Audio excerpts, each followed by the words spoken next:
So it's been around a month with the Evolve Carbon GT and it hasn't managed to kill me. Yet.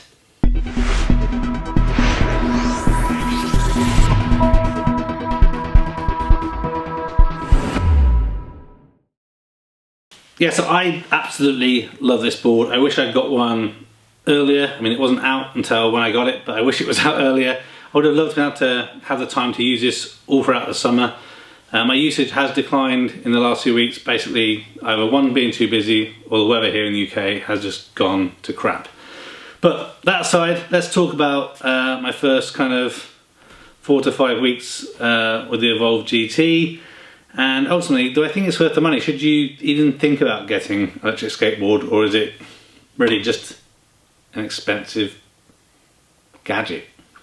So, I'll start reverse first. Yes, I think it's worth it. Yes, it's a lot of money, but it's fantastic. The build quality is amazing. The only one issue I've had is the motor housing here on the one side has come out a little bit as using, and you just push it back in. There's some Allen key bolts around here. I'm assuming that if I wanted to, I can tighten this up. So I'm just keeping an eye on that for now. Everything else is great. I mean, you saw in previous videos, I've got a couple of scuff marks on the bottom where I think a stone flicked up, the street wheels on. Just got my notepad there, we'll refer to that in a minute. But in general, everything is pretty good. There's a couple of marks here on, I guess, the motor mounting bracket area. Again, I think this is from stones or a bit of curb or something. I mean, I'm really careful with my things, but these things just happen. And then there's some scuffing on the wheels, and that's where a rather large lorry came past me and kind of forced me to buff up against the curb a little bit, but no damage to the board or anything, so that's nothing to worry about. Everything else, it's great. It's working really, really well. So, let's put that back down there. In terms of speed, so they say that, again, I don't know what the average or recommended weight is for this board in terms of where the performance figures come from. So I know, I'm not the lightest guy, not the heaviest, but not the lightest. But they say you're going to get somewhere between 22 to 25 miles per hour, depending on whether you're using the AT and street wheels as kind of being the top speeds. So for me, on the AT wheels, where it is definitely slow on the all-terrain wheels, the best I've had is 21, and on the street wheels the best I've had is 22. I think I could have got a little bit more than 22 if I really pushed it, but things start to get a little bit hairy once you get above kind of 20 mile an hour. So my average speed that I tend to kind of zoom around on tends to be around 18 miles per hour, is kind of seem to be my average. And really the main difference between the fast and the GT modes is the torque and acceleration. So the actual maximum speed, in my experience, doesn't seem to vary that much. You kind of get up to kind of 18, 19, 20 relatively quickly, and then you're kind of edging into the next speed. So, so far I've done around 60 miles altogether in the time I've had it. That's based on mileage off of you know, the remote. Around 40 of those have been on the AT wheels because that's what it shipped on, so I've kind of been on those most of the times and have switched around about 20 miles on the street.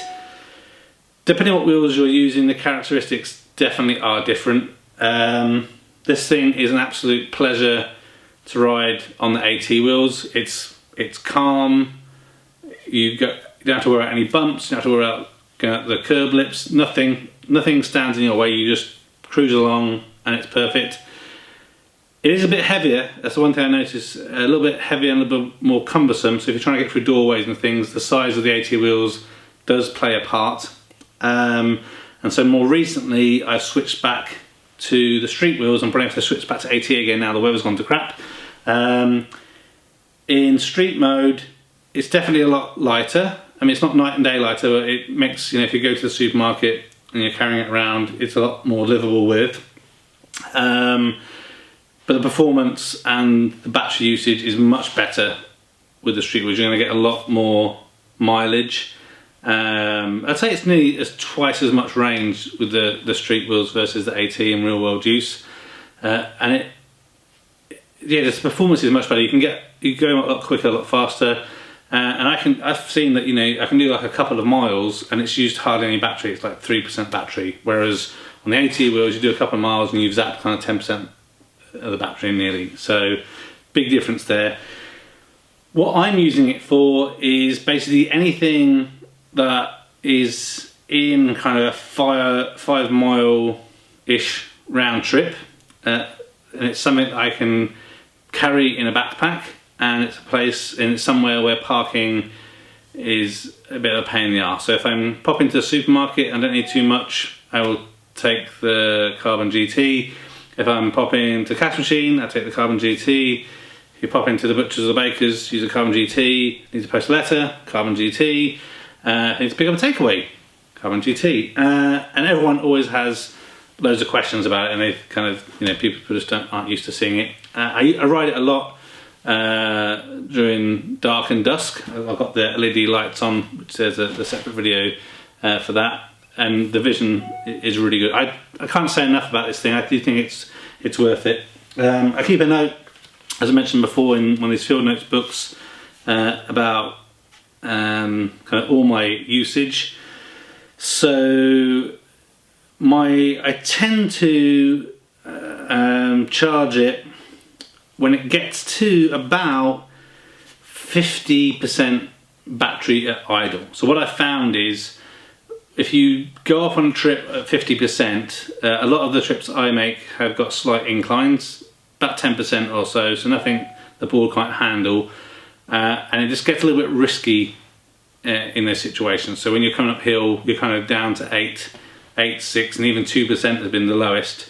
So you kind of crawl home hoping you're not going to have to carry the damn thing, and then when you get back it kind of sits at about 36%. So obviously, depending on the surface, if you've got a flat surface, you're going to be able to leave the battery a lot longer, but for me, I prefer to charge it around 50%. And so what that means, typically on the street, or on the AT wheels, is you've done around 9 to 10 miles at around 50%. And that kind of makes sense, because they say you can get about 18.5 miles on the AT wheels. So again, if you're just going in one area, not worried about getting back, I don't think it's an issue. I may still actually try doing this, do a trip just to somewhere and just basically keep on going and going and going until it stops. But I live in kind of a hilly area, so there's not much flat just to test it out in a long range. And then in terms of on the street wheels, I'm getting it to about kind of 15 to 20 kind of miles when it gets to kind of about 50%. One thing I guess I should add is the numbers of 18.5 miles for AT and around 31 miles for street.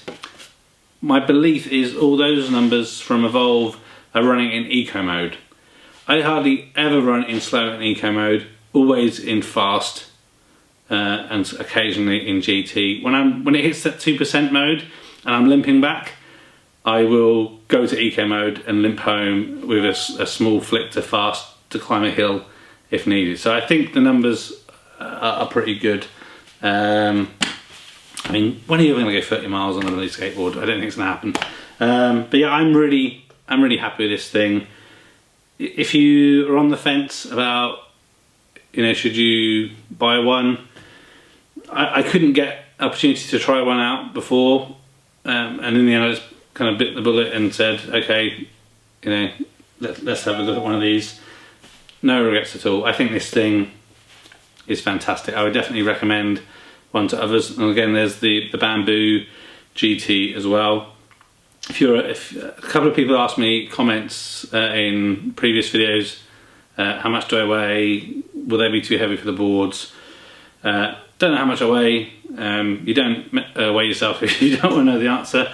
and the second one is, I can't remember the exact weight. If you contact Evolve, I contacted them the same to understand the weight ratio, and they said they've got, you know, pretty large guys you know, using these, and people have been carrying car batteries on there or boat batteries on there as well as other things. So when I'm using it, I don't really see any flex or anything in the carbon, and the ride is just perfect. I think obviously if you are a larger guy, I wouldn't recommend the bamboo, because by design it's going to have a lot more flex in it, and obviously the way the batteries sit, I don't know if that, you know, if you're over flexing it, that may have impact. So if you're a larger guy, and actually I think the carbon is better in terms of speed. You want some rigidity when you're doing a higher speed. Yeah, definitely check one out. I've never ridden a boosted board or Revolution board, some of these other boards that are available, so I can't comment on how it compares, but what I can say is I have currently 0 complaints about the Evolve Carbon GT. If that ever changes, there will definitely be a video to say that, but right now I'm happy.